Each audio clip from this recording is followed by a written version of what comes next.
Good evening, you're watching Estuary News. Coming up, diabetics are costing the NHS money for not managing their condition properly. We meet a group who are educating people. And my guests tonight are Jill Wilson and Michelle Donner, here to tell us about the Multicultural Fun Day.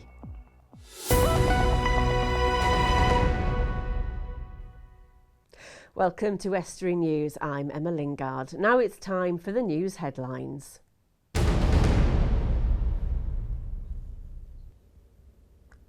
Hello there. The controversial practice of hydraulic fracturing is to come to our area. It's been announced.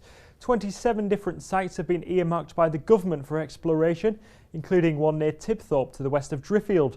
That licence for the site has been offered to Quadrilla, the company accused of causing an earthquake in Lancashire 4 years ago. 9 off-road motorbikes have been stolen from a warehouse in Messingham. It's happened between 2:15 and 3:45 a.m. on Wednesday and saw a white Iveco van smash through metal gates to get access to the Northmoor Lane building. It's believed 4 men then broke into the building and stole the red and white bikes before leaving in the van, colliding with a silver Astra van as they drove off towards Scunthorpe. Immingham residents can get a sneak peek of their newly refurbished swimming pool. The pool, which has been standing since the 1970s, was closed last year to allow a £1.45 million refurbishment to take place. The gym facilities and reception have been refurbished alongside the pool's viewing area and is set to open in September. Councillor Terry Walker, Portfolio for Leisure, says the refurbishment is long overdue for the town. They're going to get something they've always wanted, a quality pool, quality equipment. What more can they ask for? And they're entitled to it. That's what they should have. They should be the least of their entitlements, and this is what they're getting. We as Links Inspire are putting this on for the people of Immingham, and we're proud to do so. A Scunthorpe man has suffered a cut to the stomach after being robbed at knife point by 3 men. The incident happened at around 4:30 a.m. on Sunday the 16th of August. He was approached at the top of Smith Street before his pockets were emptied for an amount of cash, while a knife was held against his stomach. The man was then cut with the blade. All 3 men spoke in broken English before appearing to talk in what sounded like Polish or Russian. Humberside Police are asking anyone who can help with their inquiries to contact them on 101. Funding for Barton's Ropery Hall has been more than doubled thanks to a £20,000 grant. The energy company SSE's Sustainable Development Fund adds to its local community fund to contribute a total of £340,000 a year to projects in the areas where SSE operates, of which this is one. The grant has been earmarked to go towards new seating, staging, lighting and sound equipment. That's all from me for now. If you've got any news for us, then please don't hesitate to contact us by calling 01472 31553 or emailing news@estuary.tv. Bye for now.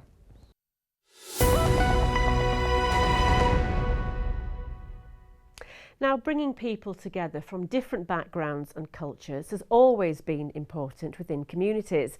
In North East Lincolnshire, to celebrate the diverse mix of cultures, a Multicultural Fun Day has been organised for this weekend. To tell us more are Jill Wilson, Project Manager for Communities Together, and Michelle Donner, Community Development Manager for Oasis Academy, Wintringham. Welcome both to the studio. Bit of mouthfuls there with me introducing job titles. Jill, we'll start with you. Obviously this event has been put on by Communities Together, but the Multicultural Fun Day is a new event, isn't it? Yeah, it's new. We've done the Mela and we've done it in the park and in the Meridian, but this time we wanted to include healthy pursuits as well. Okay. So one of the gentlemen who sit on our committee said, why not do a sports day and try and bring in sports from around the world, Right. which sounded a mean feat, and we've pulled some of it off. It started out bigger than it is. As they do. Yeah, it's grown. And Michelle, obviously, you know, it's being held at the Oasis Academy Wintringham for the first time. Why did you decide to get involved then as a school? I think in terms of Oasis, obviously Oasis is very much about the hub and being part of the community. So obviously for us it was a natural yes, really, when we was approached to say, would you host us?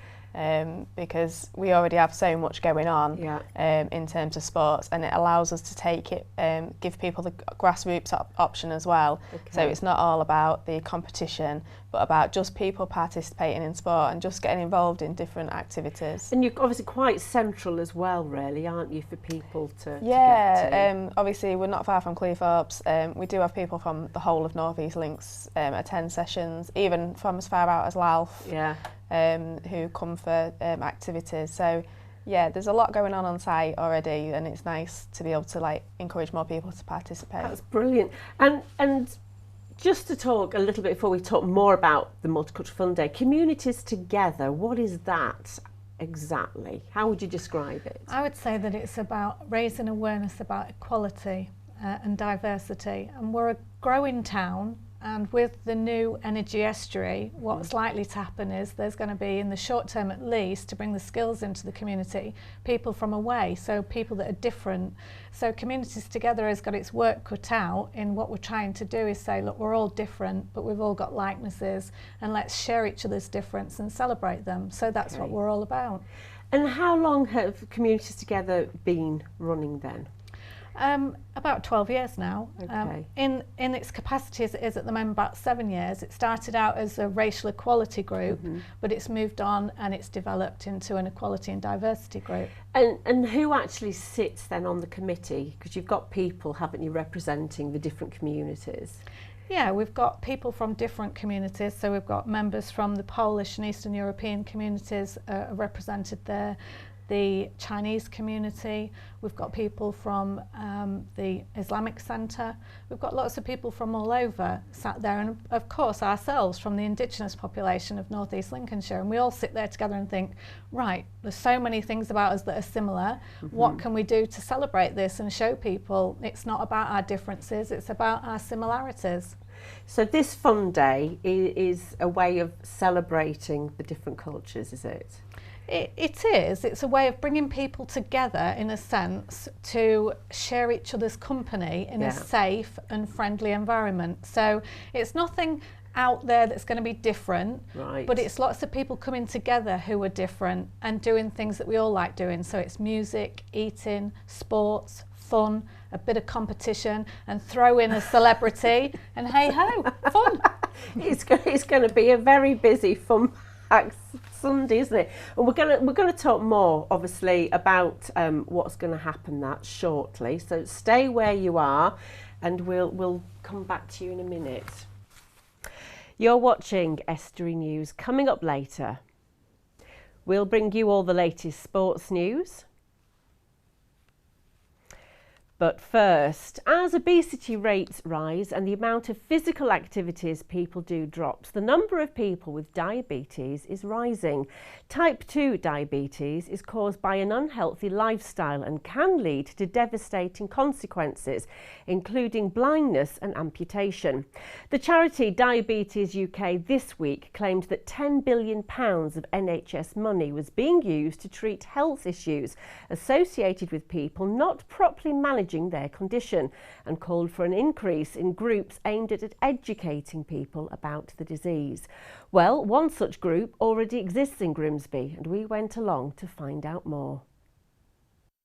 Diabetes is a condition affecting increasing numbers of people. Some have the incurable type 1 diabetes, but lifestyle habits are leading to an increase in type 2 cases, which is manageable. Groups like the Diabetes Support Group in North East Lincolnshire aim to help people manage their condition. I've been in this role since January, and my role is about upskilling really GPs, practice nurses, community nurses. But we did a diabetes review, and a lot of the patients that were asked about the diabetes care actually wanted some support group. So that's why Dave has sorted out the diabetes support group for North East Lincolnshire. And it basically runs every third Monday in the month. And I do sort of an hour about sort of the different sort of aspects of diabetes, and then it's more sort of like the social side after that. And groups like this may become vital. The number of cases of diabetes has increased 59.8% in the last decade, with only 6 in 10 people receiving the proper care checks as recommended by the National Institute for Clinical Excellence, including things like blood glucose and kidney tests. It's estimated that diabetes costs the NHS £10 billion a year, with the vast majority of complications being avoidable. That's why groups like this will become increasingly prevalent. And we've just done a session, obviously, on the complications of diabetes, and that actually is what costs the most for the NHS, not actually the medications to treat the diabetes. But obviously in Julie's case, if we can prevent people or delay people from getting diabetes, then it's going to help with the NHS and cut the costs.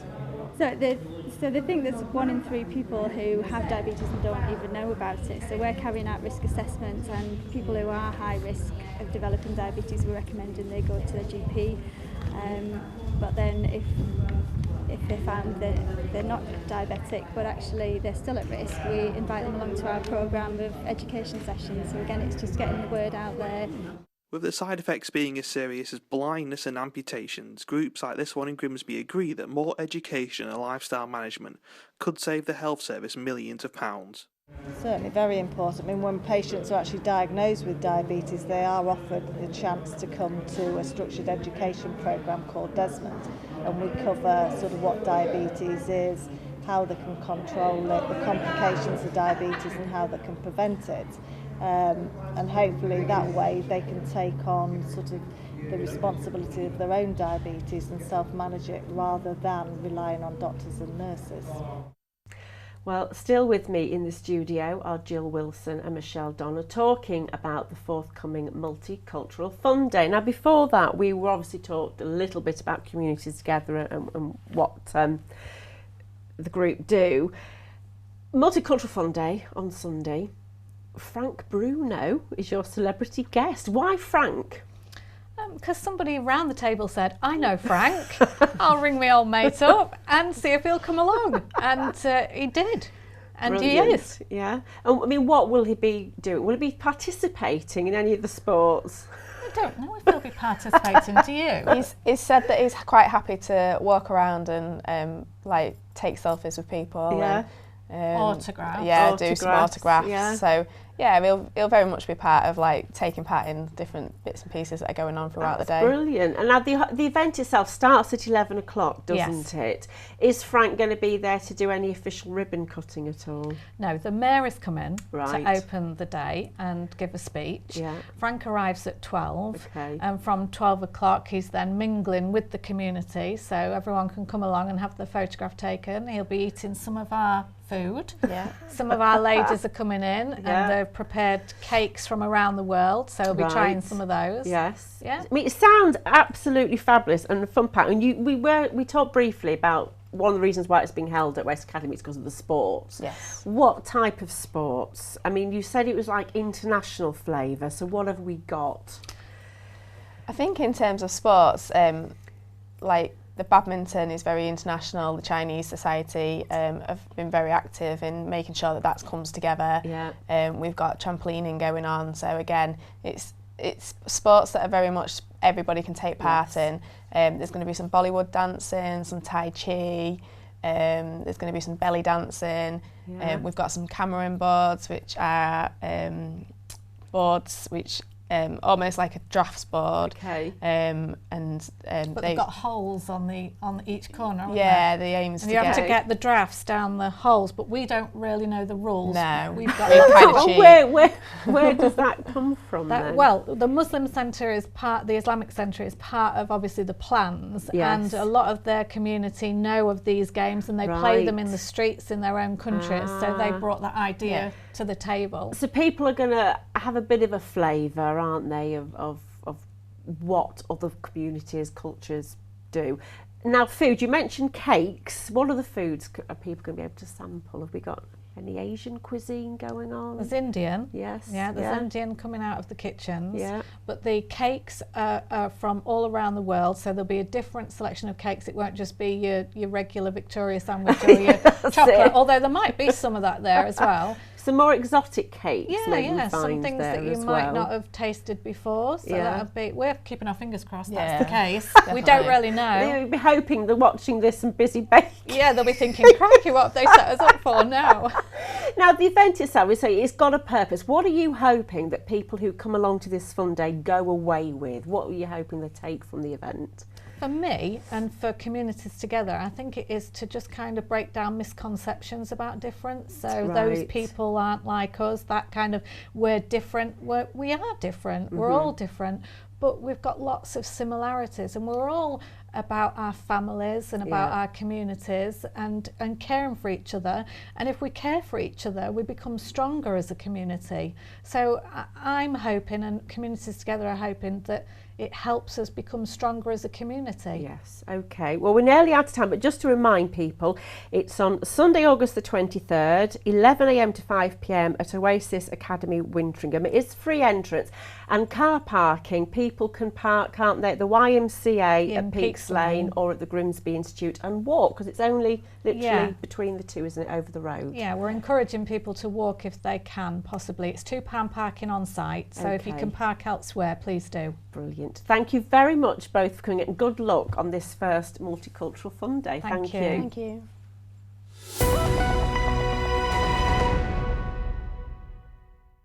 Joining me now for another daily look at what's been happening in the regions is Dan Kemp. Dan. Good evening. What are we starting with? We're starting with that story that never goes away, fracking.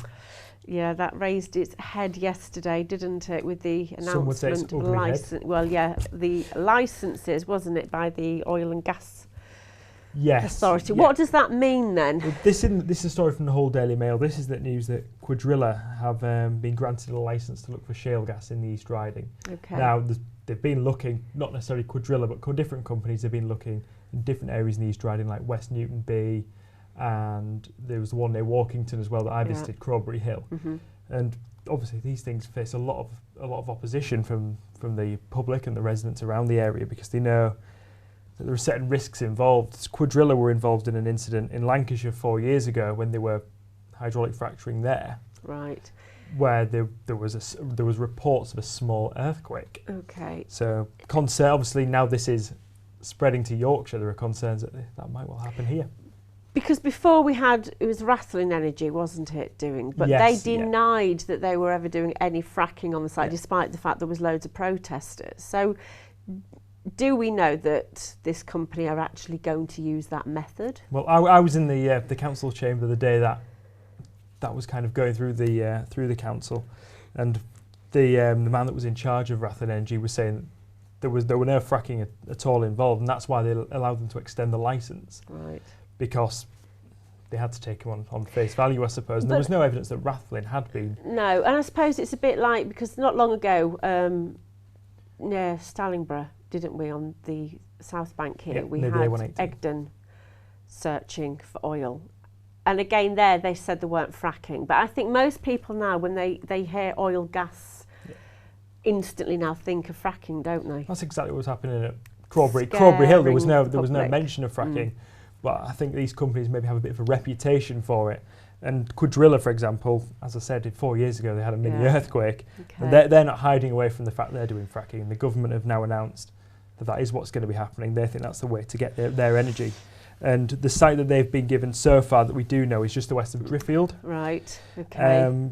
That's as part of the government's 14th round of licences. And I understand that none of their licences they've handed out are above Leicestershire. So it's kind of fracking the north and protecting the south. It is. When you go on their map and look, it's concentrated in East Yorkshire and Lincolnshire. So yeah, it's one for us certainly to keep an eye on as well. Right, as we do. Moving on, next story. Yes, the next story is that company leaders in Hull have criticised Hull City Council because the leaked documents come out that they're trying to create a new cross-Humber board to try and make sure that more public sector funding is being put into raising the economy in the region. What's the effect for the Humber LEP then? Well, the effect for the Humber LEP is obviously that they've raised millions of pounds, but people are worried now that they're going to get phased out and the good work they've done is going to be kind of moved away towards the work that the council are doing instead. Okay. I think each of the 4 councils in our area are putting £200,000 in, I think, each towards running what's going to be called the Humber Estuary Development Corporation. Ooh. And it could be formed to unlock the potential of dormant land. So they're obviously looking at the areas around the Humber, which Siemens and Able UK and everyone else that aren't using, and making sure that they're also part of the energy estuary vision that people have in our area. So again, that's another one for us to keep our eye on. Another story that you've got there. We've got time for one more. We've got time for one more. Shall we go with A lady who's been running a fish and chip shop in Hull for 25 years on Holdens Road is now concerned that her custom is going away because of the new bus lane cameras. Of course, which have been people installed. Don't go in bus lanes in case they get a fine. I don't. I'm not going them at all. Not getting a £60 fine. So what's the problem outside her fish shop then? I presume there's a bus lane right outside. As I said, it's been there for 25 years. Yeah. So, and she's obviously been doing well out of it. Yeah. This is Angie Brown, who owns Latest Fisheries on Holdens Road in East Hull. Right. Now, they've put a camera out there to stop people obviously driving through the bus lane, but at the other side of the bus lane, there's a lay-by that people used to pull over into. Right, and they don't go into the bus lunchtime. lane to get to the lay-by then. That's exactly it, yeah. Big concerns. Well, it is rarely, I suppose, and you know, we maybe send you down there. I think I would chance it for fish and chips, to be honest. Especially there, because I've been there and I know the good fish and chips. Oh, never mind. Right, brilliant. Thank you. We're going to have to leave it there, Dan, but thank you very much for that.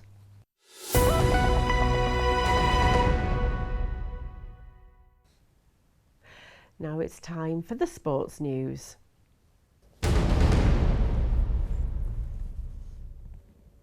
Hull City manager Steve Bruce expects to have Sam Clucas, Isaac Hayden and David Myler all fit for Wednesday's game with Fulham. The trio all reported knocks following the weekend draw with Wolverhampton Wanderers. Meanwhile, striker Abel Hernandez returns to contention following his 3-game ban, carried over from the end of last season. Kick-off in that one is 7:45. Scunthorpe United are also in action. They're at relegated Wigan Athletic, who, like Fulham, have yet to win this season. Meanwhile, it's been reported that Iron player Hakiba Delican faces disciplinary action from the club after being caught drink driving. On Tuesday, Grimsby Town suffered their first defeat of the National League season. They went down 2-1 at Altrincham after Omar Bogle had equalised for the Mariners in the first half. The win for the home side signalled their first points of the new campaign. Elsewhere, a 96-minute equaliser from sub Adam Boulder gave North Ferriby United a point at ex-Football League club Stockport County. The game ended 1-1 after Carl Ledsham had given County an 87th minute lead at Edgeley Park. In cricket, Yorkshire have signed England all-rounder David Willey from next season. The 25-year-old has already made 5 ODI appearances for his country and took a hat-trick to help his county Northants win the 2013 T20 tournament. And the minor counties cricket match at Cleethorpes' Chichester Road ended in a draw between Lincolnshire and Norfolk. Lincolnshire had hit 205 and 124 for 5 in their 2 innings, while Norfolk scored 292 all out, but the game was unable to be completed due to the weather.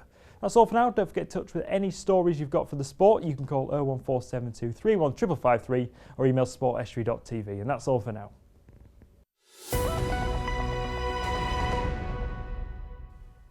That's it for tonight. If you've a story for us, then contact us our usual ways, either through social media or email or phone. Good night.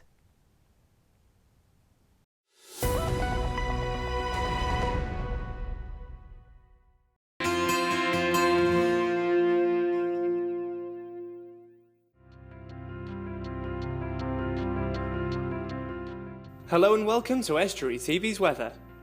Thursday will be cloudy with outbreaks of rain in places, also some sunny intervals and highs of 23 degrees. Showers likely on Friday with some brighter spells.